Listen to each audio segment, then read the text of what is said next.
এমন একটা জায়গা এটা, ঠিক আছে, আপনাদের কেমন একটা জিনিস দেখা মরেছে একবার বন্ধের মাঝে, খুবই নির্জন একটা জায়গা, ঠান্ডা বাতাস, খুব প্রাকৃতিক একটা পরিবেশ।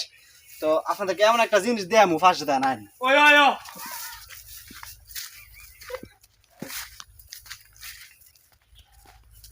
মনে করেন যে এই জায়গাটার মাঝে আরো গত মানে প্রায় না হইলো 10 বছর, না হইলো 8-9 বছর আগের কথা। আমি আমার একটা বন্ধু আছে, নাম হচ্ছে ইমন, হ্যাঁ মালয়েশিয়া থাকে আর কি।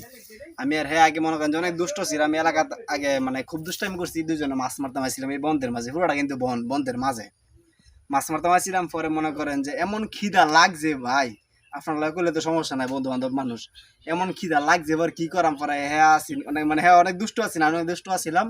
পরে হ্যাঁ খুঁজা বাহরছে এই যে একটা জাম গাছ, এই যে এটা হচ্ছে জাম গাছ, ঠিক আছে। এই জাম গাছ প্রায় আরো কমপক্ষে 8-9 বছর আগের কথা। এই জাম গাছটার মধ্যে এই ঠাড়া ভাঙ্গা বন্ধের মাঝে নাই কোনো মানুষ, অনেক দূরে বাড়ি ঘর।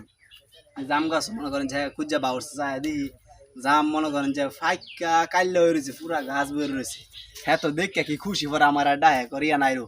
পরে আমি গেছি দুইটা মিললে মনে করেন যে ফ্যাট বই রাখাইছি, বুঝছেন, মানে এডুই আর কি, মানে পুরা পুরা বন্ডার মাঝে একটা মানুষ নাই, এমন ফ্যাট বুক লাগছে বলার মতো না। পরে এই জাম গাছে জাম গাছলাম আর 6-7 বছর আগের কথা, কমপক্ষে 8 বছর আগের কথা, ঠিক আছে। তো এই জায়গার মধ্যে আইসি, এমনি এই কথাটা মনে হইলো, মানে এই বন্ধুর তো নাই গে, বন্ধুরা থাকলে দেখাইতাম সাথে, ঠিক আছে। তো এই আর কি স্মৃতি আছে এই জায়গার মধ্যে, অনেক বয়স হয়ে রয়েছি। তো সবাই ভালো থাকেন, ভিডিওগুলো শেয়ার করে দিন।